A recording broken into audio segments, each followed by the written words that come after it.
when you get those days where it's dry, it's crisp, like yesterday, it was 40 degrees, sunny, low humidity, and I'm on a trip, came all the way out here.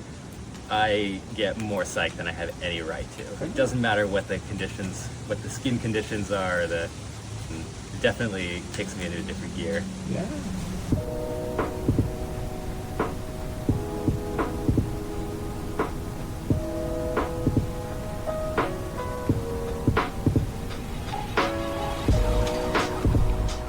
It's been a week since I came back from Rumney, and I'm still psyched. Like most years, I had my challenges with injuries and conditions, but I made a lot of progress, and so did the whole crew. I recorded this trip recap on the last day with my friend Dominic while we were sitting right under China Beach. We talked about how the trip went, key takeaways from the trip, what I'm going to work on for next year, some of the microbeta and unlocks people had. We also spent some time on the tricky subject of crowd control and how to navigate climbing on the route when other people want to as well. Finally, we talked about two ideas that came up a lot this season: margin and low pointing. It was a deeply satisfying trip, and I can't wait to be back.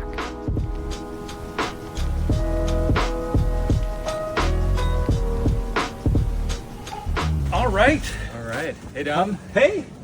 Right on. Good stuff. Just had a good last burn. Yeah. 2026 China Beach coming to an end. What's your 2025 China Beach. Here in the future. Yep. Not there yet. I'm already thinking next year. Thinking next year. Yeah. But 2025. So, what was your kind of overall impressions of the trip? We were really fortunate with weather, and I think me, Chris Doolin, Daryl, like core people, we came in stronger than we've ever been. Some big links. Yeah, I didn't do the links that I was hoping for, but I did get a low point, and I unlocked a lot of subtleties in the body position for the crux move to the sawtooth and the top. So today, not the greatest conditions, damp, cold, clammy, but you were out, I was psyched. So I took another burn, and off the dog, I was able to get the sawtooth pretty easily, and it all came down to that body position. I wish I had better skin. If I were to sum up, I think like I'm way stronger and have more endurance than last year. Still a ways away from linking it, but coming back next year, need more endurance, more strength, and more skin for the sawtooth. Yeah, I guess with the better weather, like how many days do you think you got in? How many sessions did you get this time out? 7 sessions, and I think about 5 where the top was dry. Okay. All right. So not too bad. So in terms of like past years, like the weather has been more cooperative, you would say, this year? Last year was better. Every day was climbable. Yeah. But I had a really bad pulley injury, so I couldn't crimp until the very last day. And then the year before was horrible. It was a short trip, 2 weeks, and we got 1 or 2 dry days on top. Yeah. On the top. I guess that's always the thing with coming to the Northeast for a climbing trip. You're not like going out to the desert or something where you're pretty much guaranteed that what the weather's going to be. And it's a crapshoot with all of those things aligning of weather and just injuries and skin and psych. But I think the flip side is when you get those days where it's dry, it's crisp, like yesterday, it was 40 degrees, sunny, low humidity, and I'm on a trip, came all the way out here, I get more psych than I have any right to. It doesn't matter what the conditions, what the skin conditions are, it definitely takes me into a different gear. Yeah. What were the top 3 highlights for the trip? Oh man, Chris Doolin took some big whips past the break. That was fun, like falling at the T hold. Daryl linking to the break. I think it was first day. Yeah. I think that was the day that I came. Yeah, out, I think right? he came. Yeah. He figured out all the moves, and then it was his first time linking to the break. He linked, he clipped with authority. That was really cool. And then, doing a low point felt really good. It was cool to just stick the iron cross a bit pumped and just work on those moves up there. And then there was one moment yesterday where like my skin was pretty trash, I was really tired, but I just hit the body positions and the move going from the break to the sawtooth, man, it felt like V2. Yeah. Like it actually was super casual. Yeah. Isn't that amazing? Those little subtle beta breaks just make it a completely different hold set. Yeah. Oh, and shout out to Will West. He has some deep runs, and I don't know if he sees the progress because he's climbing all the time, but I see him like each fall, and he's looking even stronger and even more dialed than last year, and he's finding all these little shakes to get more and more margin. It's just so beautiful to watch him climb on this. That's awesome.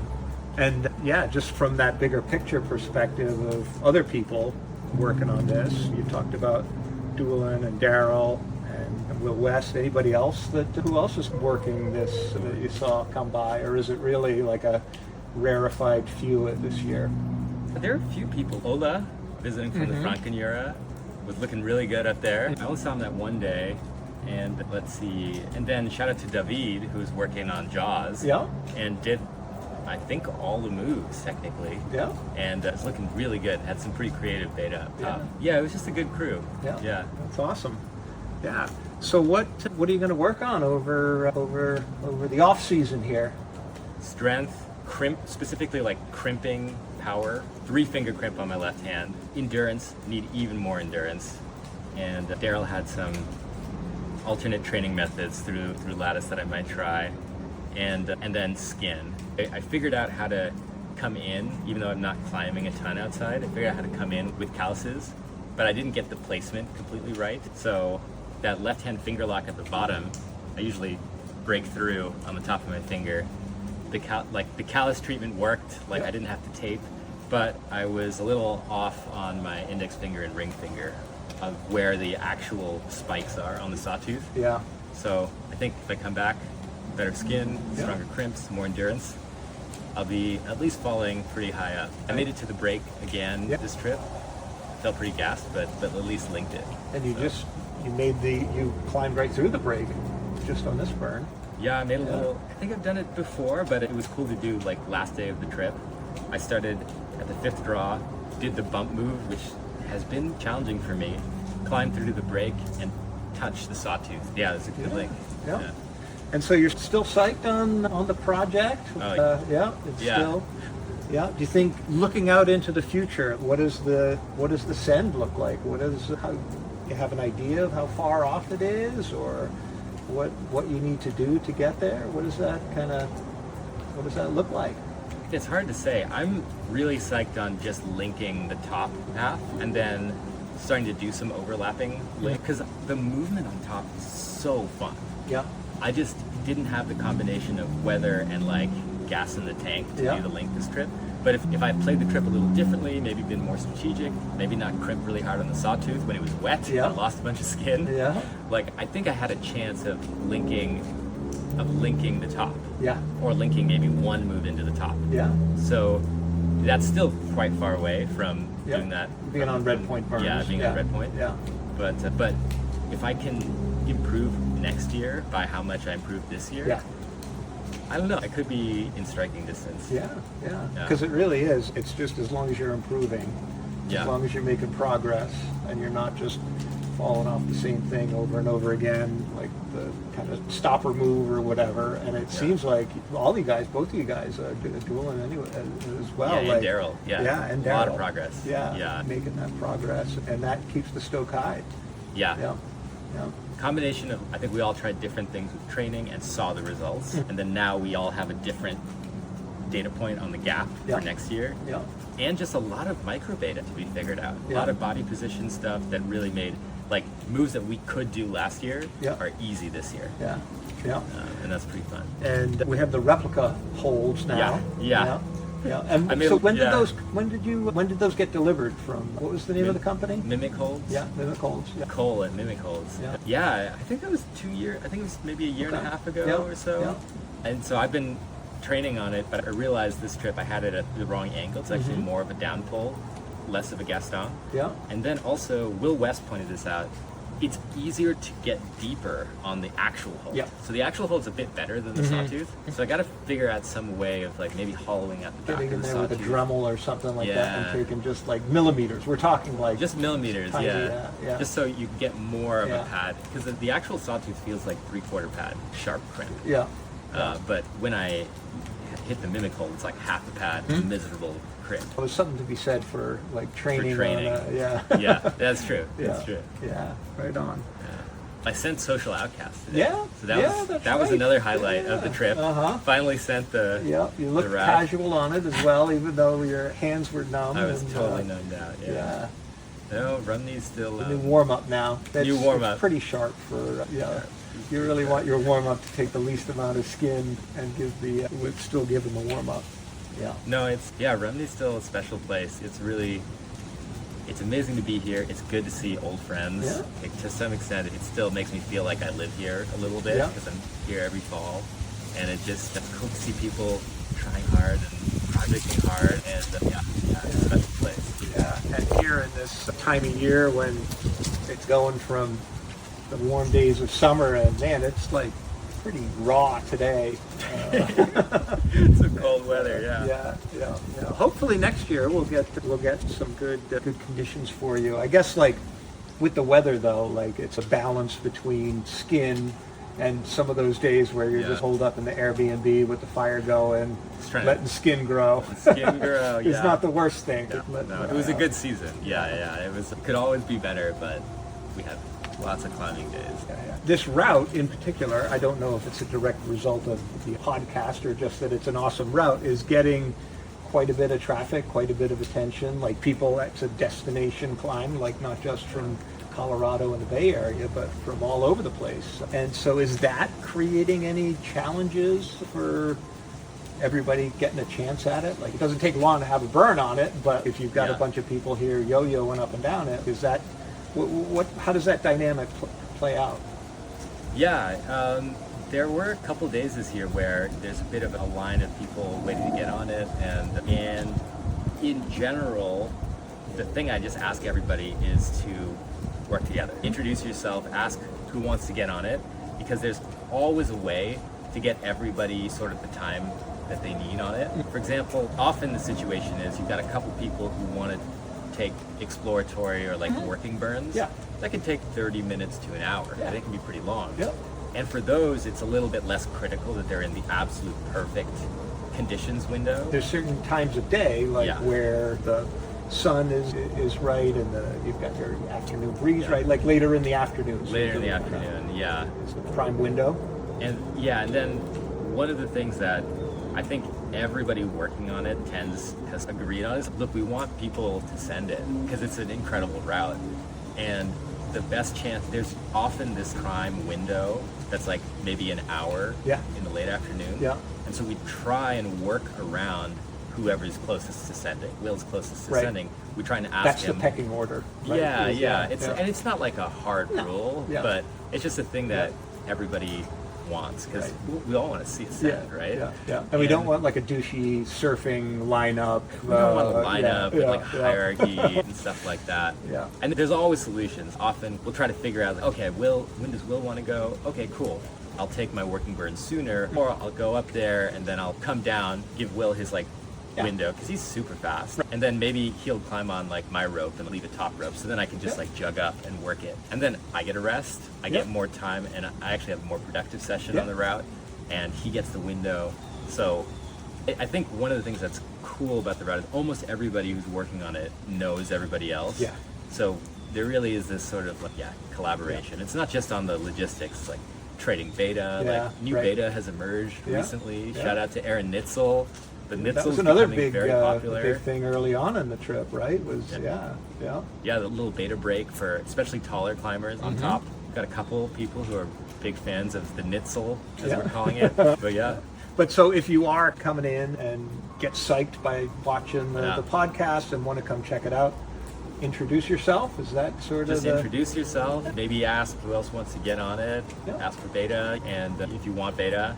And just introduce yourself, because generally everybody is stoked to meet somebody else who's fallen in love with the beach. Yeah, good stuff. I'd certainly say hi to me. Like, I want to know get to know anybody who's even taking a tourist run at this thing. Yeah, and if you do want to get your way up it, come in the middle of the day or come in the morning, something like. There's definitely more hours in the day than there is collective skin and psych and whatnot. So everybody will be able to get their whack and just be mindful of others.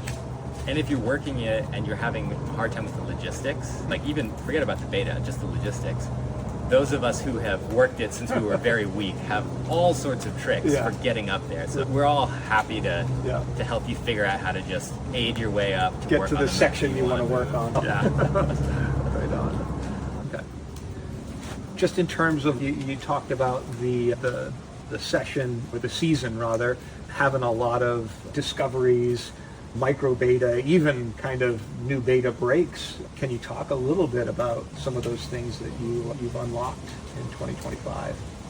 Yeah, there were 2 moves that unlocked with a very similar theme, which was like body position and thumb catch. So the crux move out of the break, the thing that unlocked for me was treating it as 2 moves. So 1 move to get into the body position, and then 1 move to go to the sawtooth. 2 moves, 2 separate generations, and that took it from feeling like hard to feeling like me too. At least 1 hard boulder problem versus 2 easier boulder problems, maybe? Yeah, there's this body position when you first get the undercling. To go from here all the way to the sawtooth is a lot to do in 1 movement. And a lot of sort of subtleties. And there's also an adjustment with the undercling. And so by breaking it into 2 moves, 1 move to get squared up and adjust, and then another move to go, it felt really easy. And a lot of people do it by that first move, they actually grab an intermediate, but it doesn't seem worth it to me, and I've got the length to just hold on to the pinch. So I split that into 2 moves, hit the body position first, and then to move the right foot up, I got a right thumb press. And that thumb press, just pinching the undercling, helped me move my right foot up.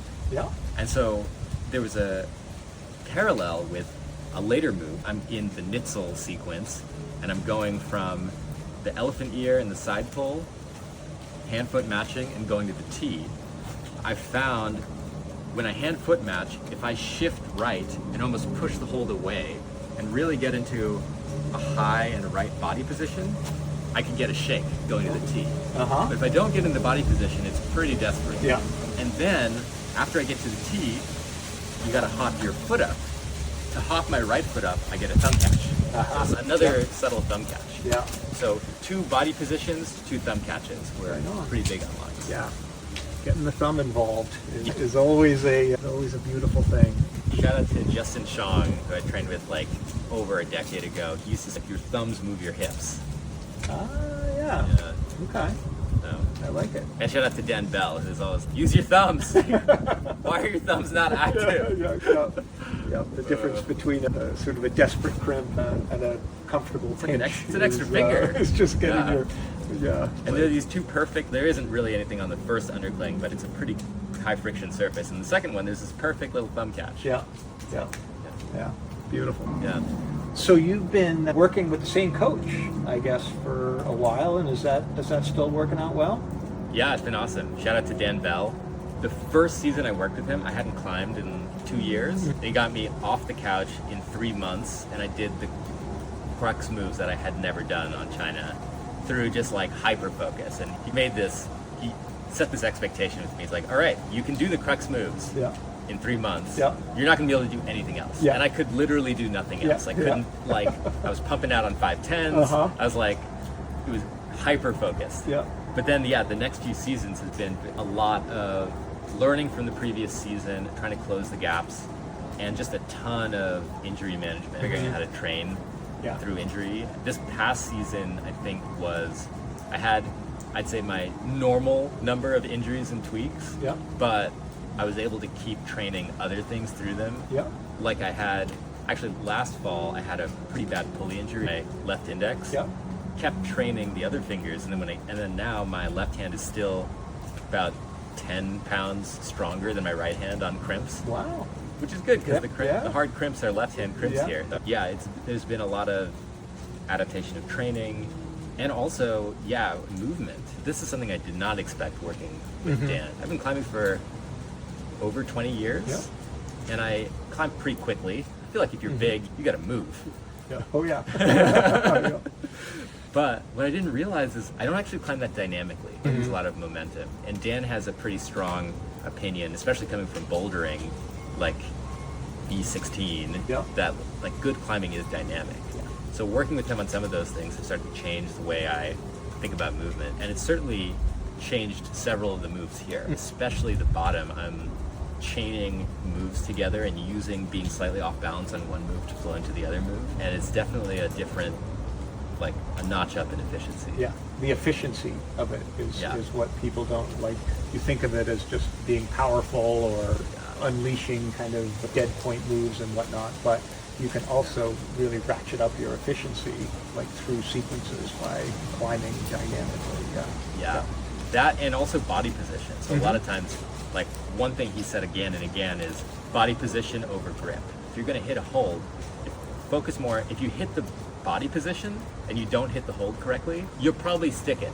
If you hit the hold correctly and you don't hit the body position at all, 9 times out of 10 you're flying off. So on this route especially, body position is so key. The body positions are as or more precise than the holds, I think. And even as we talked about, some of those beta refinements that you'd had were really body position refinements. The getting to the hold was really more about getting to the body position, or even the transition to that body position, like through sort of secondary body positions. Yeah, finding the body position path through different moves. Yeah, that's cool. It's great that you've got that presence in your life that kind of keeps you psyched and is able to work with, because that can be pretty depressing, right? Coming up with all the niggles, and as we get older. How old are you now?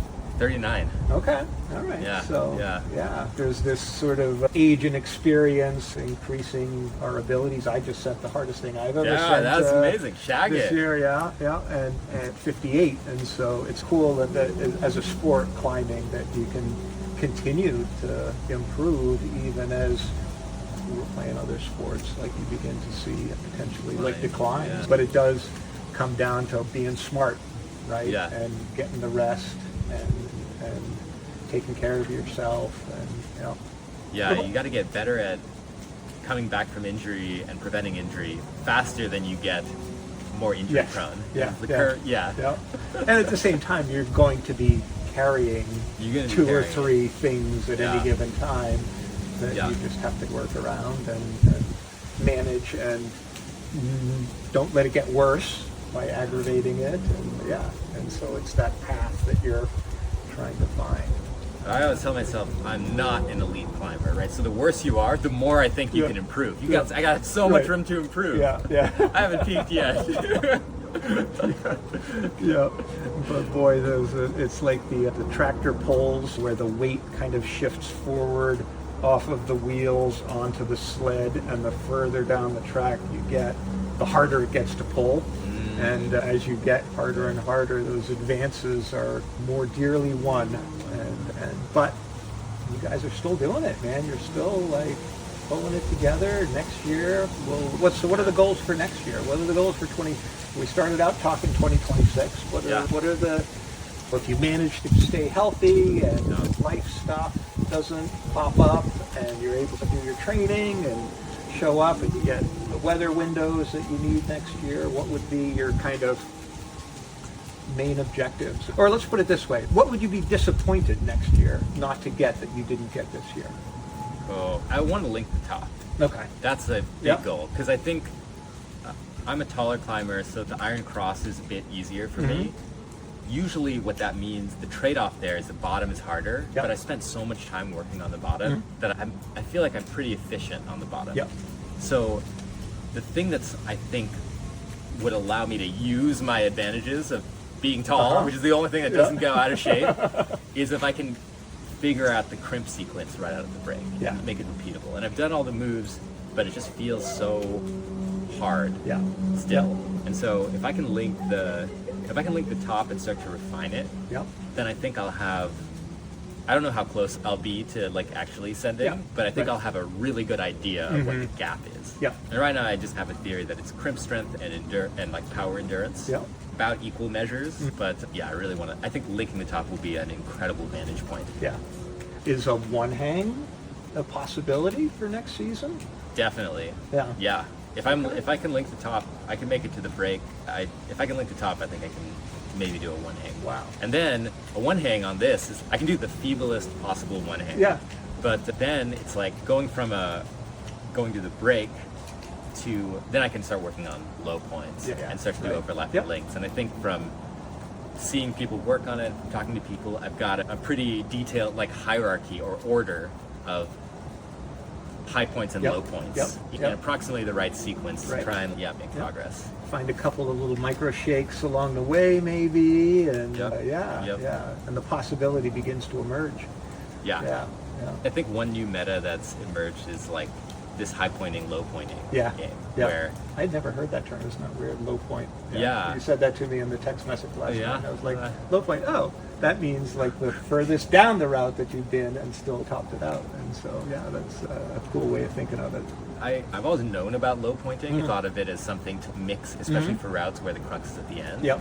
But I was in Rifle last year climbing with Mike Kirshner. Yep. And he had this really strong stance that as soon as you stop making progress on your high point, you should switch to low pointing and vice versa. So it's basically he said, okay, if you fail to reach your high point, you are no longer allowed to high point. Yes. You have to switch to low point. And he used this to send like a pretty gnarly involved like 14 in a few days. Yeah.